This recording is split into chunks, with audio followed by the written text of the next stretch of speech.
Abu Nawas membalas tipu dengan tipu.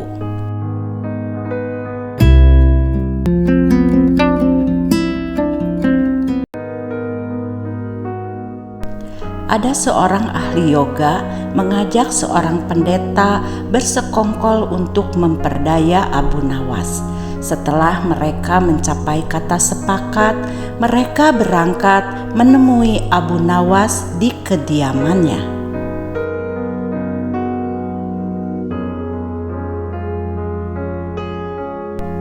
Ketika mereka datang, Abu Nawas sedang melakukan sholat duha.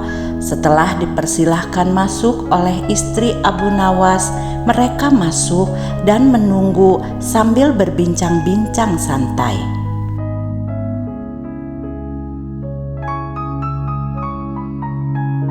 Seusai sholat, Abu Nawas menyambut mereka.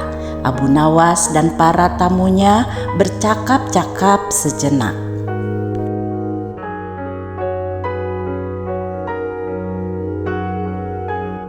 Kami sebenarnya ingin mengajak engkau melakukan pengembaraan suci.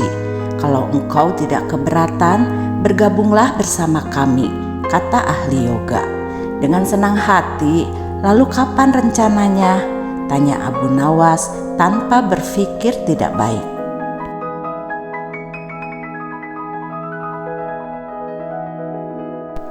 Besok pagi, kata pendeta. Baiklah kalau begitu, kita bertemu di warung teh besok, kata Abu Nawas menyanggupi.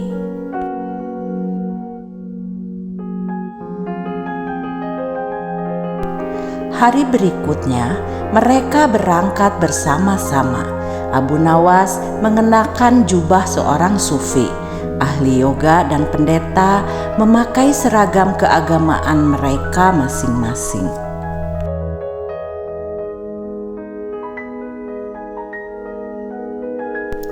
Di tengah jalan, mereka mulai diserang rasa lapar karena mereka memang sengaja tidak membawa perbekalan.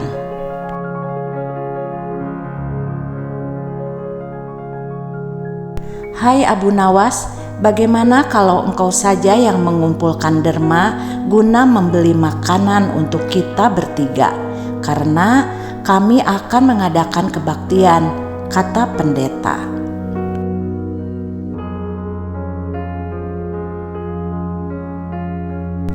Tanpa banyak bicara, Abu Nawas berangkat mencari dan mengumpulkan derma dari dusun satu ke dusun yang lain. Setelah derma terkumpul, Abu Nawas membeli makanan yang cukup untuk 3 orang. Abu Nawas kembali ke pendeta dan ahli yoga dengan membawa makanan.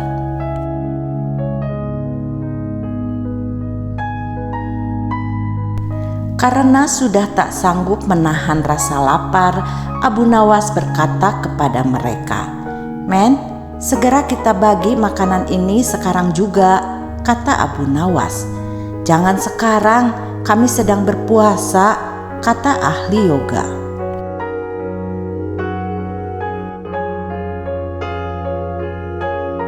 "Tetapi aku hanya menginginkan bagianku saja, sedangkan bagian kalian terserah pada kalian," kata Abu Nawas menawarkan jalan keluar.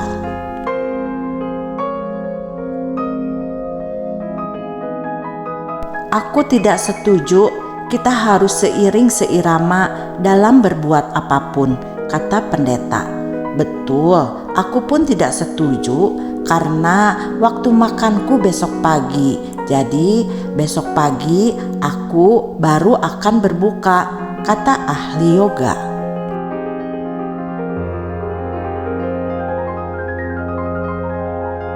"Bukankah aku yang engkau jadikan alat pencari derma, dan derma itu sekarang telah kutukar dengan makanan ini? Tapi sekarang kalian tidak mengizinkan aku mengambil bagianku sendiri. Itu tidak masuk akal," kata Abu Nawas mulai merasa jengkel.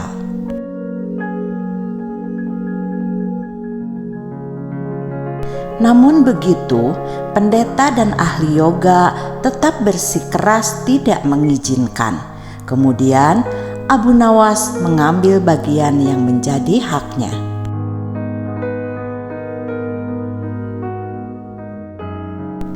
Karena Abu Nawas masih penasaran, ia mencoba sekali lagi meyakinkan kawan-kawannya agar mengizinkan ia memakan makanan bagiannya. Tetapi ternyata mereka masih tetap saja menolak.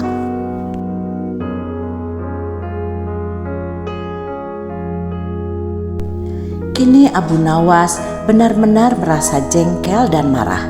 Namun Abu Nawas tidak memperlihatkan sedikit pun kejengkelan dan kemarahannya.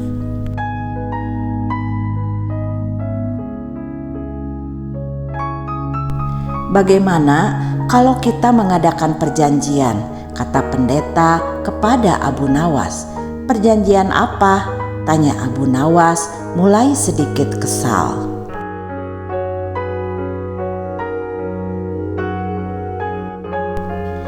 "Kita adakan lomba. Barang siapa di antara kita bermimpi paling indah, maka ia akan mendapatkan bagian yang terbanyak, yang kedua lebih sedikit, dan yang terburuk akan mendapat paling sedikit." Pendeta itu menjelaskan. Abu Nawas setuju. Ia tidak memberi komentar apapun.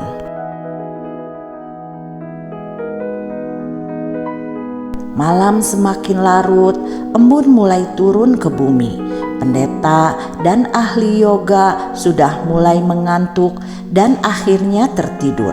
Sedangkan Abu Nawas tidak bisa tidur, tapi Abu Nawas berpura-pura tidur.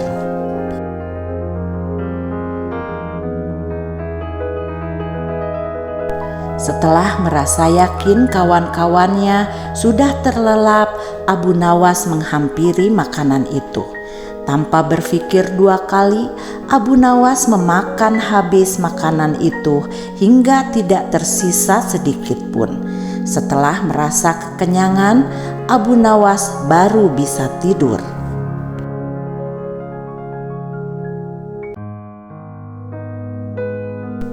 Keesokan harinya mereka bangun hampir bersamaan. Ahli yoga dengan wajah berseri-seri mulai bercerita. "Tadi malam aku bermimpi memasuki sebuah taman yang mirip sekali dengan nirvana. Aku merasakan kenikmatan yang belum pernah kurasakan sebelumnya dalam hidup ini," kata ahli yoga.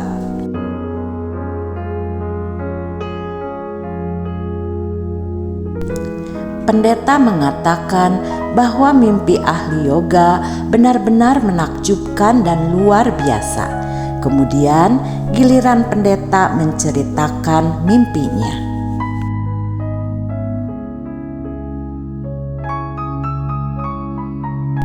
"Aku seolah-olah menembus ruang dan waktu, dan ternyata memang benar.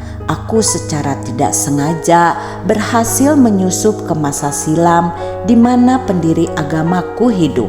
Aku bertemu dengan beliau dan yang lebih membahagiakan adalah aku diberkatinya," kata pendeta dengan wajah berseri-seri.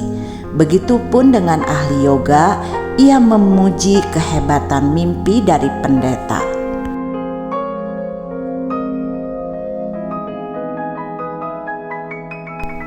Abu Nawas hanya terdiam. Ia bahkan tidak merasa tertarik sedikit pun.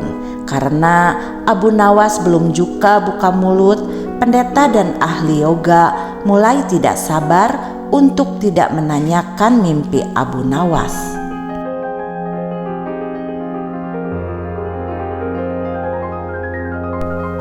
Kemudian dengan sendirinya Abu Nawas menceritakan mimpinya.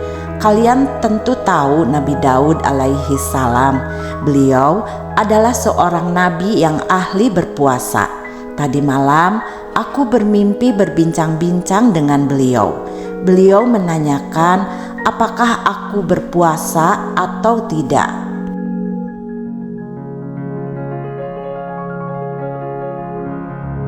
Aku katakan, aku berpuasa karena aku memang tidak makan sejak dini hari.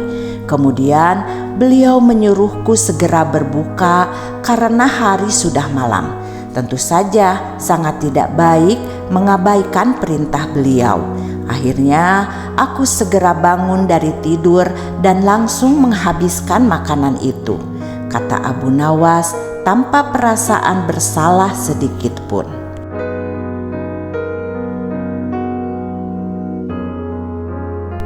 Sambil menahan rasa lapar yang menyayat-nyayat, pendeta dan ahli yoga saling berpandangan satu sama lain.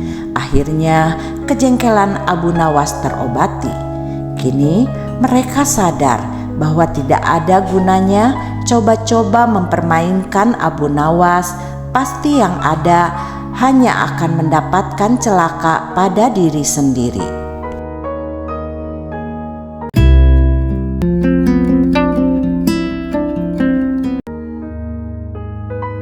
Abu Nawas dan sandal ajaib.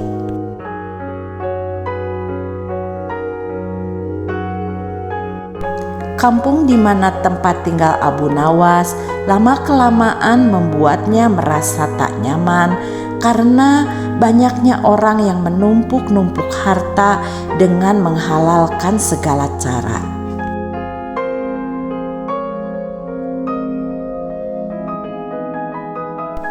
Otomatis hal ini membuat Abu Nawas gusar karena sebagai seorang ulama, Abu Nawas berpikir bahwa hal itu bertentangan dengan ajaran agama.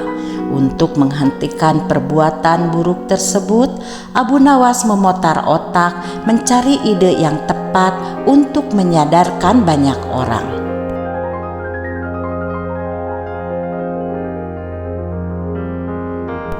Setelah berpikir panjang, akhirnya ia menemukan ide cemerlang, yaitu ide sandal ajaib. Dengan mengambil peralatan sederhana, berangkatlah ia ke pasar untuk gelar tikar menjual sandal. "Sandal ajaib, sandal ajaib, sandal ajaib," kata Abu Nawas berkali-kali di pasar.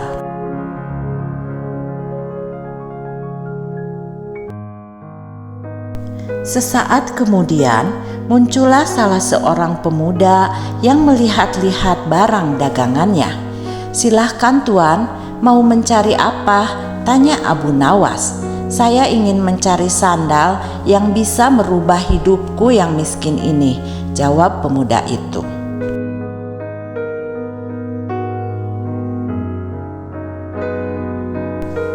"Apa maksud tuan?" tanya Abu Nawas lagi. "Saya ini sudah lama hidup miskin dan ingin sekali kaya raya. Saya ingin membeli barang yang bisa memberikan saya keberuntungan," kata pemuda itu.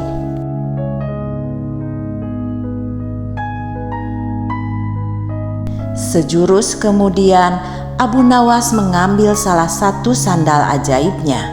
Ia mengatakan bahwa sandal itu akan membikin penggunanya dari tak punya menjadi orang yang punya.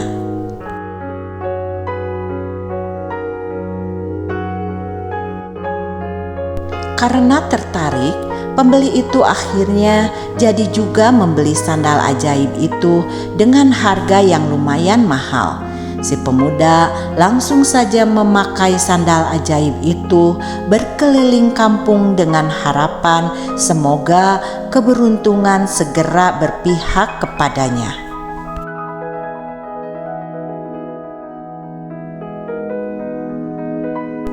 Akan tetapi harapannya tak kunjung terwujud. Jangankan keberuntungan, si pemuda malah dikira pencuri di kampung tersebut. Untung saja para warga tak sampai menghakiminya.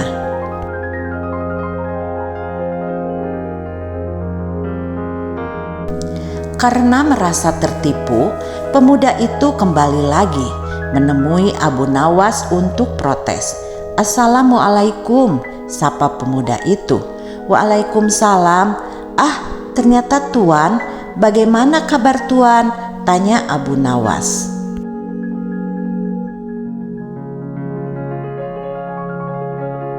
Kabar jelek, aku selain ditimpa kemalangan gara-gara sandal ini, padahal dulu engkau mengatakan kalau sandal ini bisa mendatangkan keberuntungan, bisa menjadi kaya dan terkenal. Tapi mana buktinya? Protes si pembeli.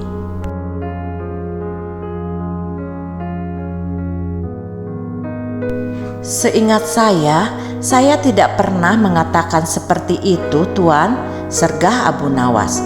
Saya hanya mengatakan bahwa bila Tuan pada mulanya orang yang tidak punya, maka dengan membeli sandal ini, Tuan akan menjadi orang yang punya.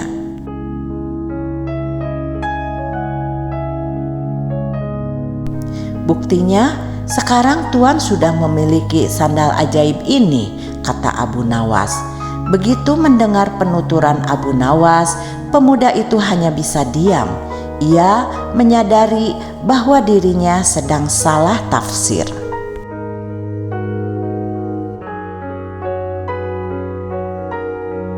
Lalu, mengapa engkau mengatakan bahwa sandal ini ajaib? Tanya pemuda tersebut. Karena merek sandal ini adalah ajaib. Sandal ajaib, jawab Abu Nawas. Akhirnya pemuda itu pergi begitu saja tanpa sepatah kata pun.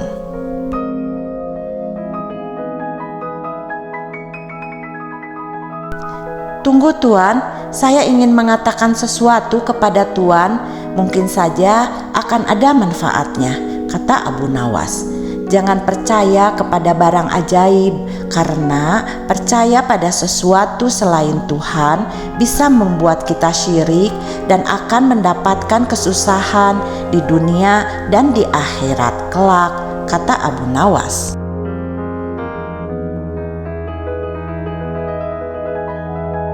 Buktinya, sebagaimana yang Tuan alami ini, oleh karena itu segeralah bertobat kepada Tuhan, kata Abu Nawas. Mendengar penuturan Abu Nawas, sepertinya pemuda itu menyadari kesalahannya.